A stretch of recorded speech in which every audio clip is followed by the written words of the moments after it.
네, 마태복음 3장 1절로 12절까지 두 번째 시간입니다. 지난주에 이제 세례 요한의 메시지를 말씀드리면서 회개와 세례에 관한 내용을 상고해 보았습니다. 이어서 같은 본문이지만은 회개에 합당한 열매가 무엇인가에 대해서 상고해 보고 또 은혜를 나누고자 합니다. 5절부터 7절까지 보시면은 이때 예루살렘과 온 유대와 요단강 사방에서 다 그에게 나와 자기들의 죄를 자복하고 요단강에서 그에게 세례를 받더니, 그다음에 이제 이것은 그 많은 유대 백성들이, 이스라엘 백성들이 그렇게 했다는 거죠. 그 다음에 보시면은 요한이 많은 바리새인들과 사두개인들이 세례 베푸는 데로 오는 것을 보고 말했습니다. 그들에게 독사의 자식들아, 누가 너희를 가르쳐 임박한 진노를 피하라 하더냐, 이렇게 말을 했는데, 이 독사의 자식이라는 표현을 이제 예수님께서도 사용하셨고요. 나중에 계속 나오면서 말씀을 더 드리도록 하겠습니다. 그런데 지금 살펴볼 것은 이 많은 사람들이 요한의 세례를 받으러 나왔고 또 종교 지도자들이 그 세례하는 곳에 나왔는데, 그러면 세례가 과연 어떤 의미였는지 한번 보도록 하겠습니다. 그때 당시에는 구약 시대부터 쭉 보시면 근동지방에 보시면 그 세례라는 것은 항상 있었어요. 여러 가지 형태로 있었습니다. 특별히 구약의 내용을 보시면은 유대인들에게는 물로 몸을 씻는다는 것으로 쓰여져 있어요. 레위기에 여러 번 등장하는데, 이것은 무엇이냐면 무슨 일이 있을 때 정한 것, 부정한 것 이런 얘기를 하면서 그런 일들이 생겼을 때 시시때때로 필요할 때마다 하는 것이었습니다. 유대인들 가운데서 율법적으로. 그런데 이방인들이 유대교로 개종을 할 때가 있습니다. 나도 유대인처럼 너희들이 하나님을 믿겠다. 그러면 그때 세례를 베풀었어요. 그때는 한 번입니다. 그런데 지금 세례 요한이 베푸는 세례는 어떻게 보면 이방인들에게 베푸는 그런 세대의 성격이 있어요. 그러니까 유대인들이 거기에 온다는 것 자체가 파격적인 겁니다. 본인들은 그 세례의 필요성을 못 느꼈던 사람들이거든요. 그래서 보시면은 마태복음 3장 9절에 이렇게 나오죠. 속으로 아브라함이 우리 조상이라고 생각하지 말라. 무슨 뜻인가 하면 우리는 아브라함의 자손이기 때문에 저런 이방인들이 받는 세례는 필요 없다는 거죠. 회개도 필요 없는 거예요. 우리는 혈통적으로 아브라함의 자손이다. 여러분, 우리도 가정 가운데 뭐 할아버지 때부터 믿었습니다. 그렇죠? 내 사촌 동생이 사는 곳에 옆집 사람이 목사입니다. 아무 상관없어요, 우리가. 근데 우리는 많은 경우에 그런 것을 강조합니다. 내가 옛날에 이랬습니다. 다 소용없어요. 똑같은 겁니다. 이 사람들도 속으로입니다.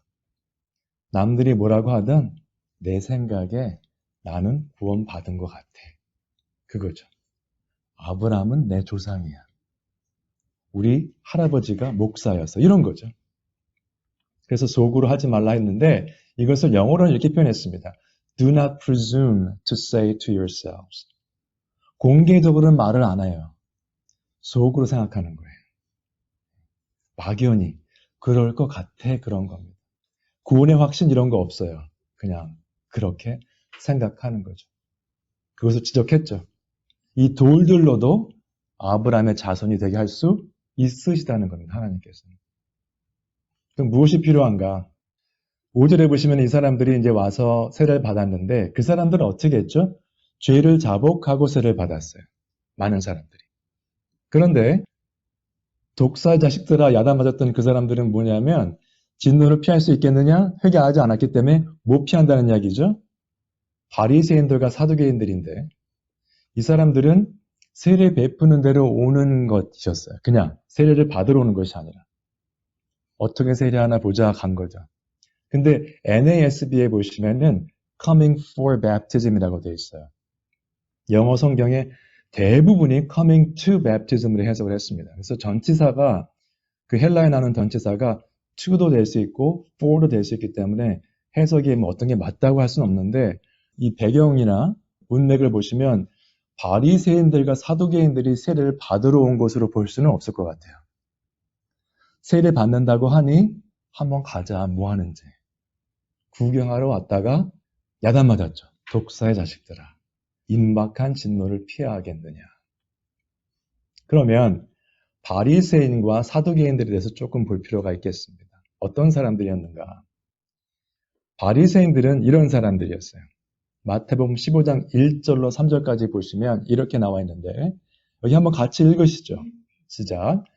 그때의 바리새인과 서기관들이 예수께 나와 이르되 당신의 제자들이 어찌하여 장로들의 전통을 범하나이까? 떡 먹을 때에 손을 씻지 아니하나이다. 대답하여 이르시되 너희는 어찌하여 너희의 전통으로 이의 계명을 범하느냐. 이 사람들은 전통에 강한 사람들이었습니다.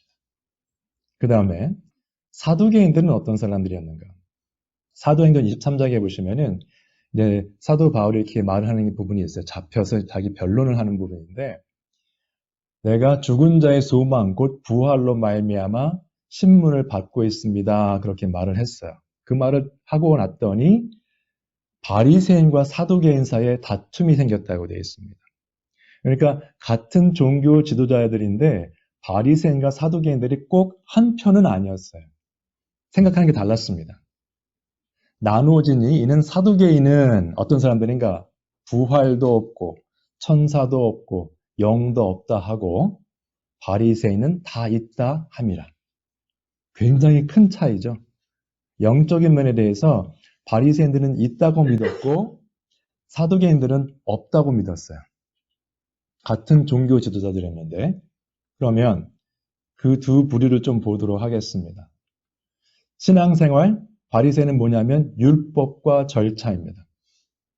율법적으로 해야 돼요. 본인들이 만든 법도 있었어요. 그걸 지켜야 됩니다.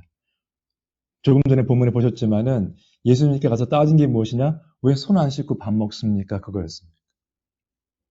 여러분, 손 안 씻고 밥 먹는 게 왜 문제가 돼야 됩니까? 자기 율법에 나왔기 때문에 그렇다는 거예요. 전통이 그렇기 때문에 그러는 겁니다. 장로의 전통을 왜 어깁니까? 현대 교회를 보시면 율법적으로, 전통적으로 이렇게 해왔습니다라고 말을 하는 경우가 굉장히 많습니다. 성경적으로 이렇게 되지 않습니까? 질문하신 분은 별로 없고요. 그 목사님들이 다른 교회는 뭐 이렇게 하던데요? 뭐 이렇게 말씀들을 하세요. 성경에 나와 있으면 오케이, 바꿔야 되겠죠. 정확히 나와 있지 않으면 전통의 문제는 거론할 문제가 아닌데 바리새인들은 그것을 늘 이슈로 삼았습니다. 사두개인들은 생각이 좀 달랐어요. 우리 신앙생활은 스스로 이루어가는 것이다. 깨끗한 삶, 내가 정직하게 그 다음에 사람들한테 잘해주면 그걸로 만족하는 삶이었습니다.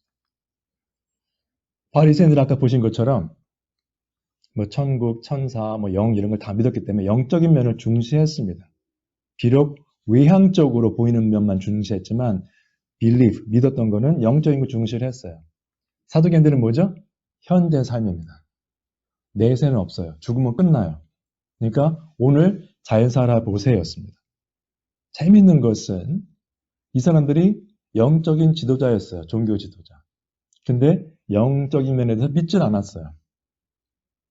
그래서 성경에 보시면은 보통 대제사장 혹은 대제사장들 하면 그 대제사장들을 이루는 부류가 대부분이 사두개인들이에요.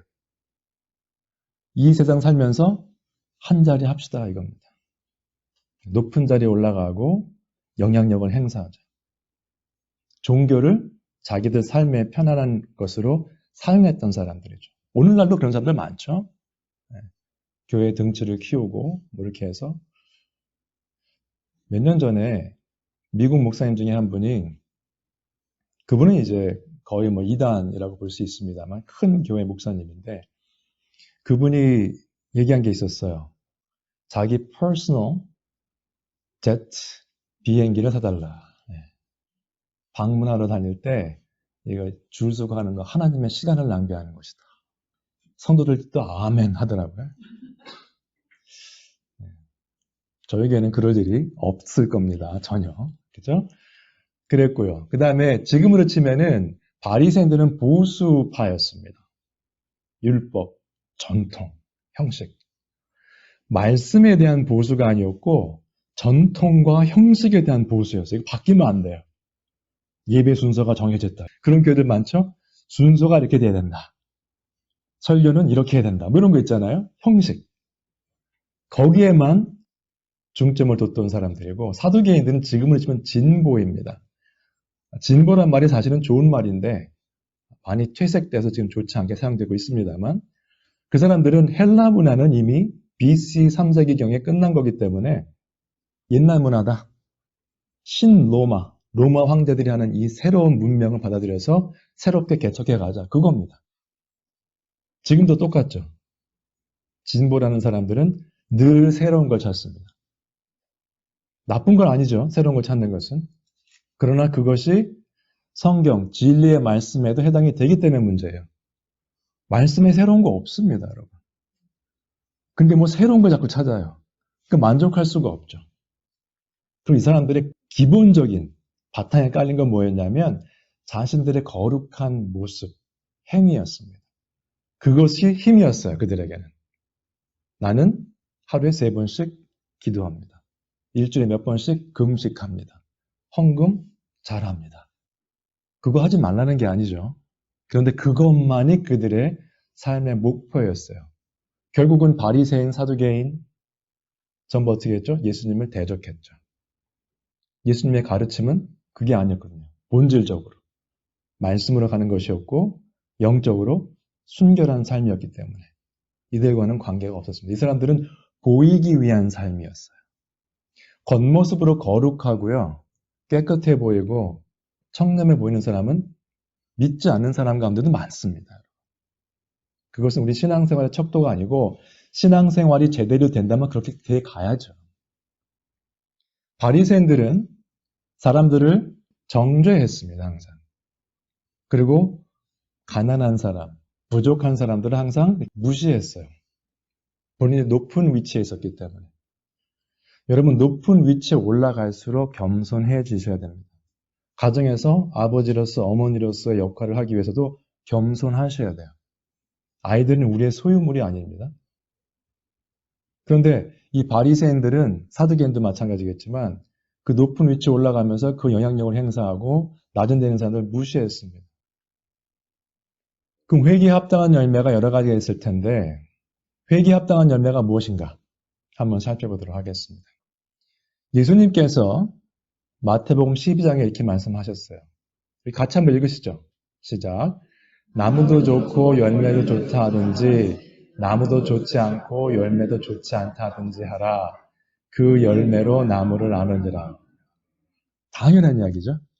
여러분 이제 가을철이기 때문에 이 월초드 같은 데 많이 가셨던 기억이 있으시고 또 가실 분들도 계실 줄 믿습니다.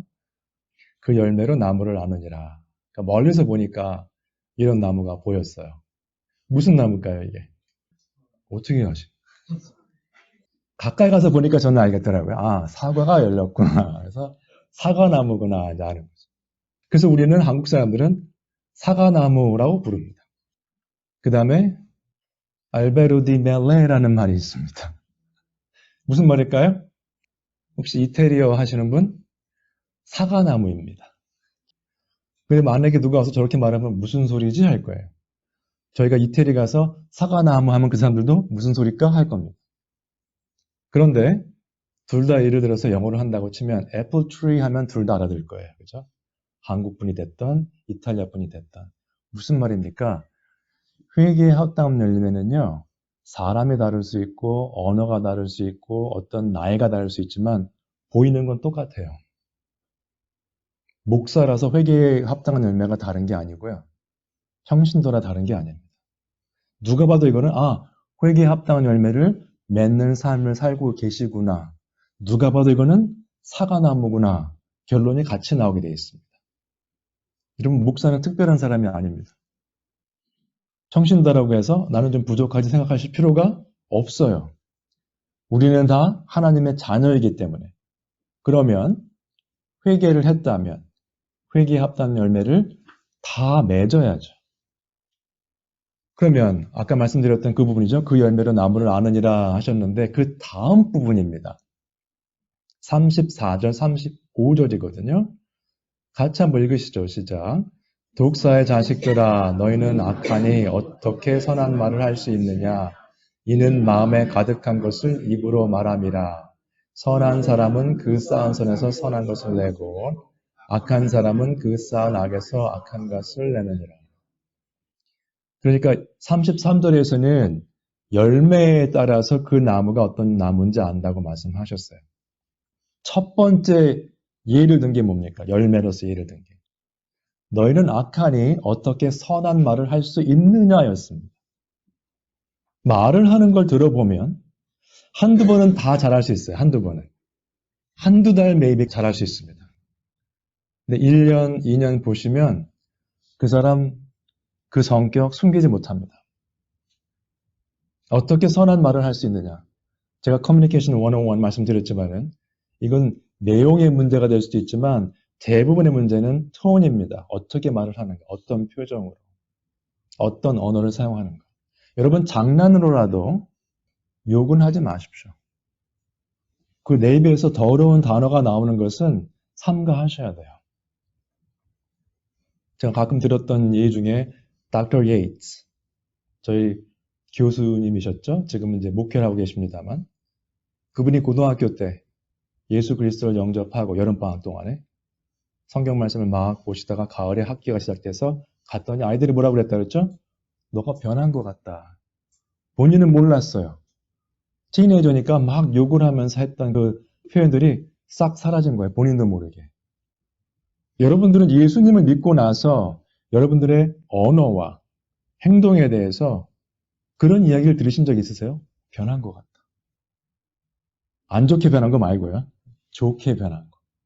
마음에 가득한 것이 입으로 나오기 때문에 한두 번은 넘어갈 수 있지만 계속 딜하다 보면 그것이 나옵니다. 그런데 잘하다가 100번 잘하다 한 번 잘못한 것만 가지고 또 싸우실 필요는 없어요. 우린 다 완벽할 수 없기 때문에. 그래서 보시면 맨 마지막 절에 두 가지 부류의 사람이 나옵니다. 선한 사람과 악한 사람이에요. 성경적으로. 회개에 합당한 열매를 맺는 선한 사람은 그 쌓은 선에서 선한 것을 내고 악한 사람은 뭐죠? 아직 회개를 하지 않았거나 합당한 열매를 맺지 못하는 사람들은 그 쌓은 악에서 악한 것을 내느니라. 내가 저 사람을 너무 사랑하는데 말을 막 할 수 있나요? 그렇게 못합니다, 여러분.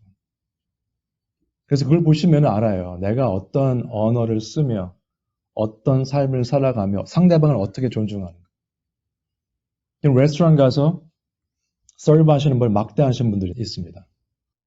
그 영어 책에도 그런 그 비즈니스에 관한 책들 읽어보면 그 레스토랑 가서 서브 하시는 분들 막 대하는 사람들, 그냥 성의 없이 대하는 사람들, 그런 사람들하고는 비즈니스 하지 말라고 그래요. 다른 사람에 대한 리스펙트가 없는 사람들. 이의를 막론하고. 자, 그러면 세례 요한과 바울의 예를 좀 들어서 그들이 어떤 말씀을 선포했는가 보도록 하겠습니다. 이제 바울이 사도행전 27장에 보시면 거기 이제 로마로 이제 가게 되는 부분이 나오는데 로마로 가기 전에 26장에서 아그리빠 왕에게 이렇게 말을 했습니다. 먼저 다메섹과 예루살렘에 있는 사람과 유대 온 땅과 이방인에게까지 회개하고 하나님께로 돌아와서 회개하는 건 뭐라고 그랬죠? 돌아온다는 뜻이었죠. 하나님께. 돌아와서 회개에 합당한 일을 하라 전함으로 세례 요한이 말했던 그 메시지와 사도 바울이 전했던 메시지가 같은 내용입니다. 회개하고 그에 따른 회개에 합당한 일을 할 수 있다. 열매를 맺을 수 있다. 전했다고 되어 있어요. 그렇게 하라 전함으로 유대인들이 성전에서 나를 잡아 죽이고자 하였으나 그렇게 말했더니 잡아 죽이려고 한 거예요. 기분 나쁘죠. 우리는 아브라함의 자손인데 무슨 회개를 하라고 하고 회개에 합당한 열매를 맺으라고 하니까 기분이 나빴습니다. 나를 잡아 죽이고자 하였으나 하나님의 도우심을 받아 내가 오늘까지 서서 높고 낮은 사람 앞에서 증언하는 것은 지금도 그 전에 회개하고 회개에 합당한 일을 하라 전했고 또 하나님의 은혜로 살아있으면서 지금도 전하는 것은 무엇인가? 선지자들과 모세가 반드시 되리라고 말한 것밖에 없으니 성경 말씀만 계속 전하고 있습니다. 그 말한 겁니다. 세례 요한도 광야에 있을 때 누가복음에서 보신 것처럼 하나님의 말씀이 임했죠. 그 말씀을 전한 것뿐입니다. 그러면 지금 오늘날의 교회를 본다면 말씀을 선포하는 자와 듣는 자가 있습니다. 굳이 따지면 한 교회에 말씀을 선포하는 자가 있을 것이고 듣는 자들이 있겠죠. 그러나 여러분 설교 말씀을 들으실 때 교회 안에서 들으실 때 크던 작던 우리 전체에 주신 말씀이다. 맞지만은 그 말씀을 들으실 때 나한테 한다고 생각하셔야 돼요. 저 목사가 지금 나한테 하는구나 이 말씀을. 그렇게 들으셔야 와 닿고 깨어집니다. 자꾸 회개하라고 그러는데 옆에 사람 보지 마세요. 이 사람 회개 안 하는 것 같은데 이러면 곤란합니다. 아무런 임팩트가 없어요. 나한테. 그러니까 선포하는 자, 듣는 자 1대1로 들으세요. 그럼 어떨 때는 정말 많이 찔러요. 그러면 하나님께 돌아와서 회개에 합당한 일을 하십시오라는 그 말씀을 들었을 때 여러분들은 어떻게 반응하시겠습니까? 유대인들은 성전에서 사도 바울을 죽이려고 했습니다. 기분 나빴어요. 표적 설교다. 나한테 잘하고 있는 것 같은데 왜 저러나? 여러분들은 어떠십니까? 말씀을 그렇게 들으시면 앞으로도 설교 들으실 때 삶에 많은 임팩트가 있을 줄로 믿습니다. 그래서 이게 가능해지려면 말씀의 역사가 있어야 됩니다. 요한복음 15장에 보시면 다 아시는 말씀이기 때문에 같이 한번 읽으시죠. 시작. 너희는 내가 알려준 말로 이미 깨끗하여졌으니 내 안에 거하라. 나도 너희 안에 거하리라. 가지가 포도나무에 붙어있지 아니하면 스스로 열매를 맺을 수 없음 같이 너희도 내 안에 있지 아니하면 그러하리라. 아멘. 예수님께서 내가 너희에게 일러준 말로 하나님은 말씀이시고 예수님께서 말씀을 오셨기 때문에 그 말씀으로 이미 깨끗해졌다고 말씀하세요. 우리가 회개하는 것은 결국은 컨버전까지 일어나는 거기 때문에 예수님께서 하나님께서 죄의 사함을 허락해 주시는 겁니다. justify 되는 거예요. 죄가 없어지는 거 아니지만 죄 없다고 말씀해 주시는 겁니다. 깨끗해진 거예요. 말씀으로.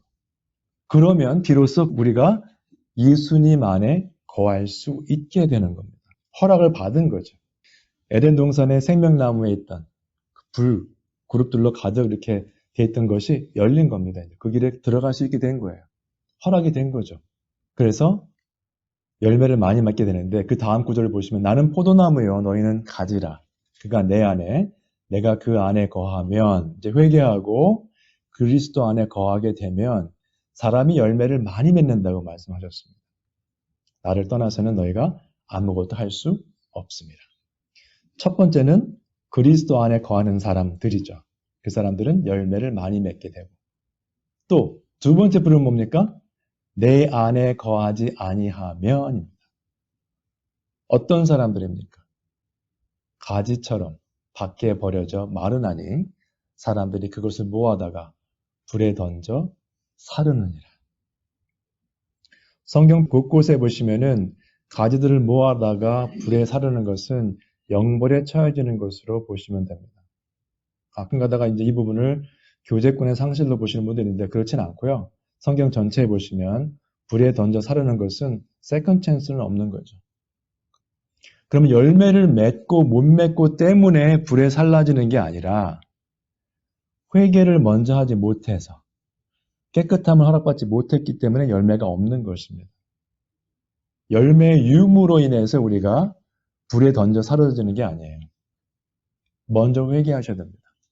말씀으로 깨끗함 허락 받으셔야 돼요. 그러면 자연스럽게 나오는 것이 회개에 합당한 열매입니다. 말부터 바뀌겠죠. 조금 전에 바리새인들 예를 들으셨지만 바리새인들처럼 율법적인 얘기 가능하면 피하십시오. 그 다음에 사두개인들처럼 이 현실적인 거 그걸 또 무시하시라는 건 아니지만은 말씀으로 먼저 가셔야 됩니다. 그 예수님께서 말씀하신 걸 한번 더 보죠. 여기 보시면은 이에 비유를 말씀하시되 한 사람이 포도원에 무화과 나무를 심은 것이 있더니 와서 그 열매를 구하였으나 얻지 못한지라. 포도원 지기에게 이르되 내가 3년을 와서 이 무화과 나무에서 열매를 구하되 얻지 못하니 뭐예요? 찍어버리라. 어찌 땅만 버리게 하겠느냐. 굉장히 현실적인 이야기입니다. 어떤 목사가 화가 나서 말을 한 게 아니라 예수님께서 말씀하신 부분입니다. 열매를 맺지 못하는 것은 땅만 차지한다는 거죠. 찍어버리라. 그랬더니 일하는 사람이 뭐라고 했죠? 주인이여 금년에도 그대로 두소서. 내가 두루 파고 거름을 줄이니 이후에 많은 열매가 열면 좋거니와 그렇지 않으면 찍어버리소서 하였다 하시니라. 이걸 해석에 관한 거는 좀 점프를 해서 만약에 교회로 적용을 한다면 이렇습니다. 말씀을 전하는 사람은 항상 기다리고 있고 바라는 것이 있습니다. 말씀을 선포할 때 그 말씀이 마음밭에 떨어져서 그분들, 성도님들의 마음에 그 삶 가운데 좋은 열매가 맺기를 바랍니다. 그런데 밑에 보시면 그렇지 않으면 찍어버리소서. 지금 오늘 권사님 기도하셨지만은 마지막 때가 좀 가까워오고 있어요. 그런데 열매를 맺지 못하는 나무를 보면 안타깝죠. 그래서 예수님께서 말씀하셨던 심판이 이르기 전에 찍어서 없어지기 전에 열매를 맺으면 좋거니와 그거를 바라고 지금 말씀을 전하고 있는 겁니다. 여러분들의 삶이 변하면 여러분들한테 좋은 겁니다. 여러분들께서 성경 말씀을 매일 1시간씩 묵상하신다고 해서 제 성경 지식이 높아지지 않습니다. 여러분들께 좋은 거예요. 이 마음을 좀 헤아려 보시기 바랍니다. You can cut it down. 본인이 하는 게 아니에요. 주인께서 직접 찍어 버리시는 거죠. 제가 할 일은 뭡니까? 계속 파고 걸음을 주고 말씀을 전파하는 거죠. 바라는 것은 좋은 열매를 맺는 거. 그래서 우리가 질문할 것이 뭐냐면 나는 과연 예수님을 닮아가고 있는가? 말과 행동과 삶에 결정하는 거. 어떤 결정할 일이 많잖아요. 크고 작은 결정할 게 많은데 이 결정하는 것이 어디에 근거한 건가? 세상 사람들의 어떤 지혜와 지식에 근거한 건가? 유튜브에서 본 사람, 유명한 사람의 말에 근거한 건가? 아니면 성경적인 원리에 근거한 건가? 그거를 보셔야 돼요. 그게 믿는 사람과 믿지 않는 사람의 차이입니다. 믿는 사람이라고 해서 인터넷 안 보는 거 아니죠. 다 보죠. 보는데 결정할 때 무엇이 결론적으로 나를 움직이는가? 말씀에서 가르치는 원리인가? 세상의 철학인가? 그거를 보시면 돼요. 마태복음 3장 다시 돌아가서 10절에 이렇게 나와 있습니다. 이미 도끼가 나무 뿌리에 놓였으니 좋은 열매를 맺지 아니하는 나무마다 찍혀 불에 던져지리라. 여러분 제가 산에 가서 나무를 이렇게 도끼로 찍고 한 적은 없습니다. 개인적으로. 특히 한국에서는 식목일에서 나무를 심어본 적은 있습니다만 산에 가서 나무를 이렇게 잘라온 적은 없는데 상식적으로 나무 뿌리에 도끼를 놓지는 않을 것 같아요.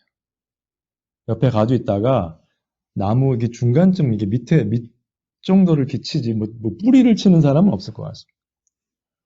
무슨 뜻인가 하면 나무 플러스 뿌리입니다. 근원까지 다 잘라버린다는 거예요. 다 심판하신다는 겁니다. 뿌리채 다 뽑아서 심판하신다는 거예요. 그 죄의 근원은 뭡니까? 사탄이죠. 마지막 때는 사탄도 믿지 않는 자들도 다 불못에 던져집니다.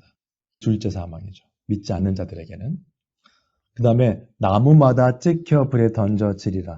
나무의 종류에 상관이 없어요. 이스라엘 민족이 되었던 이방이 되었던 상관없이 열매를 맺지 않는 나무마다 종류에 관계없이 다 불에 던져진다는 겁니다. Every tree, ESV 버전입니다. 그래서 이렇게 보셔야 돼요. 아까 아브라함 자손에 대한 얘기를 말씀드렸습니다만 갈라디아서 3장 말씀이죠. 같이 한번 읽으시죠. 그 밑에 시작. 아브라함이 하나님을 믿음에 그것을 그에게 의로 정하셨다 함과 같으니라. 그런즉 믿음으로 말미암은 자들은 아브라함의 자손인 줄 알지어다. 네, 혈통이 중요한 게 아니고 내가 믿음이 있으면 회개해서 예수님을 믿고 이제 그 삶 가운데 회개에 합당한 열매를 맺고 살고 있으면 나는 이미 믿음으로 아브라함의 자손이 되었다라는 것입니다. 아브라함이 하나님을 믿음에 그것을 그에게 의로 정하셨다 함과 같으니라.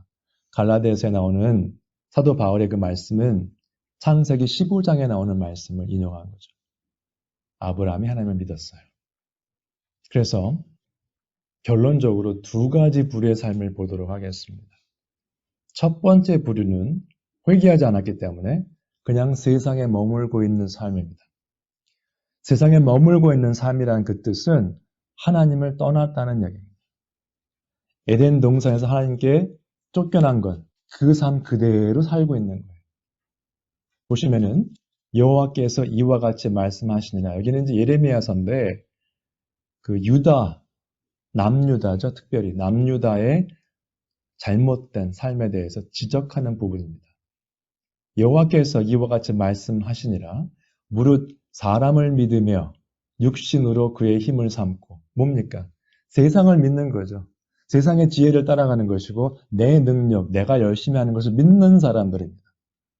그렇다고 열심히 일을 하시지 말라는 건 아니지만은 그런 사람들은 어떤 사람들이에요? 마음이 여호와께서 떠난 사람들이에요.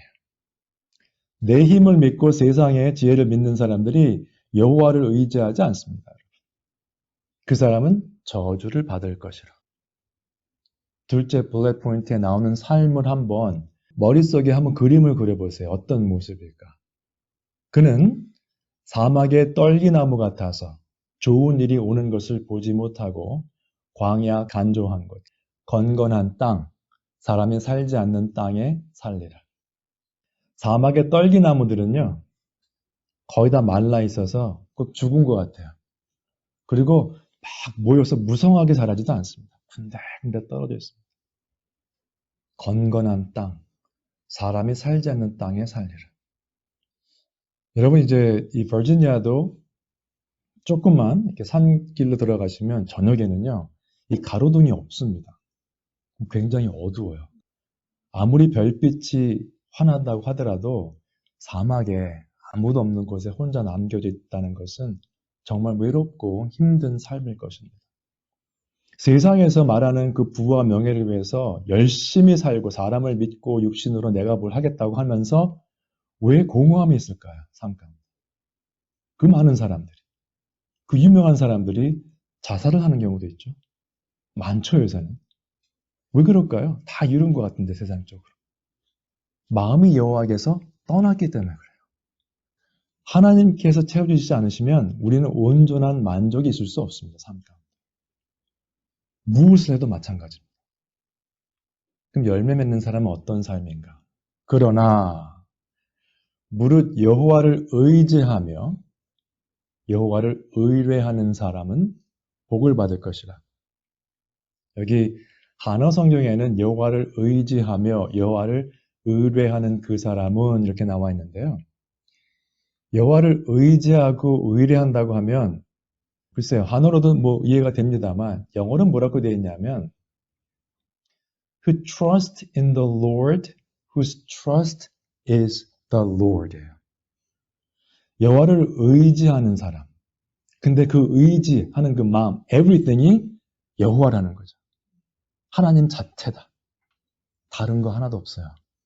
세상, 나의 힘, 나의 능력 다 아니고 하나님만 바라보는 것으로 보셔야 돼요. 이것은 한어는 조금 해석이 힘듭니다. Trust is the Lord. 그의 의지는 하나님이시다. 의지하는 것 자체가 하나님이다. 그런 뜻인데요. 이제 제가 좀 이따 11시에 영어 예배 드릴 때는 설명이 필요 없는 부분입니다. 사실. His trust is the Lord. 그럼 아멘 할 거예요. 근데 그 사람은 복을 받을 것이다. 구약 성경에 복이라는 단어가 보통 히브리어가 두 단어가 있는데 시편 1편에 나오는 복 있는 사람은 하는 그 복은 happy, 즐거움 그런 뜻이 많이 들어가 있고요. 여기 나오는 복은 그거랑은 다른 단어입니다. 근데 하나님께서 함께 하신다는 그 복으로 생각하시면 될 것 같아요. 이 단어도 굉장히 복잡한 단어예요. 설명을 하자면. 어떤 이제 신학자들은 이 복이란 단어가 무릎을 꿇는다는 단어랑 관계가 있어요. 어원상. 그렇게 보는 분도 예배랑 관계 있다는 말씀하시는 분도 계신데 어떻게 보면은 왜 자기 자손들을 복을 내릴 때 무릎에 앉히든지 뭐 그럴 수 있다고 하더라고요. 그래서 그런 커스텀을 생각하면 하나님께서 우리를 가깝게 두시고 복을 내리시는 걸 생각하시면 될 것 같아요. 얼마나 좋을까요? 하나님께서 가까이 오라고 하셔서 머리에 손을 얹고 복을 주시면 아무 다른 거 아무것도 필요 없을 것 같아요. 그 사람은 복을 받을 것이다. 시편 1편과 굉장히 비슷한 표현입니다. 두 번째 블랙 포인트 같이 함께 읽으시겠습니다. 시작. 그는 물가에 심어진 나무가 그 뿌리를 강변에 뻗치고 더위가 올지라도 두려워하지 아니하며 그 잎이 청청하며 가무는 해에도 걱정이 없고 결실이 그치지 아니함 같으리라. 더위가 올지라도 두려워하지 않는다고 말씀했어요. 가무는 해, 가뭄이 막 있는 해죠. 비가 안 와서 가뭄은 그런 해에도 걱정이 없다고 말을 하고 있어요. 여러분, 저희가 크리스찬으로서 이 땅에 살면서 더위가 몰려오고 가뭄을 맞을 때가 많습니다. 삶 가운데. 크리스찬은 더위가 피해가고 가뭄이 피해가지 않습니다. 믿지 않는 사람들과 함께 이 세상에 살기 때문에 같은 어려운 일을 겪어요. 힘든 일을 같이 겪습니다. 그런데 우린 뭐예요? 같은 상황인데 두려워하지 않습니다. 여호와를 의지하기 때문에. 같은 상황을 지나가는데 걱정이 없어요. 주님께서 함께 하시기 때문에. 그 결실이 그치지 않는다고 했는데 그 결실은요, 세상적인 성공이 아닙니다, 여러분. 물론 그것도 포함돼요. 성공할 수 있어요. 기본적으로, 근본적으로 이 결실은요, 하나님께서 원하시는 회개에 합당한 열매입니다. 그래서 그 결실을 맺으셔야 되는데, 더위가 온다고 해서 넘어지고, 가뭄이 온다고 해서 또 쓰러지고, 하나님 어디 계셔 할 그런 게 아니라는 거죠. 그 상황 다 지나가는데, 어려운 일 지나가지만 그 가운데 우리는 청청하며 결실이 그치지 않아야 돼요. 왜요? 우리가 그리스도 안에 거하고 그리스도께서 우리 안에 거하시기 때문에 그 사람은 열매를 많이 맺는 거죠. 내 힘이 아니라 하나님의 힘을 의지해서. 그런 의미로 본다면 지난주에도 겪으셨을 것이고 크고 작은 어려운 일이 있으셨을 거예요. 삶 가운데. 앞으로도 그 일은 끝이지 않습니다. 여러분. 이거 해결되면 다른 거 오고 마찬가지인데 우리는 어떻게 될까요? 두려워하지 마시고 걱정도 하지 마시고 하나님께서 원하시는 그 열매를 계속 맺으셔서 하나님께서 기뻐하시는 정말 착하고 충성된 종들이 되시기를 주님의 이름으로 축원드립니다.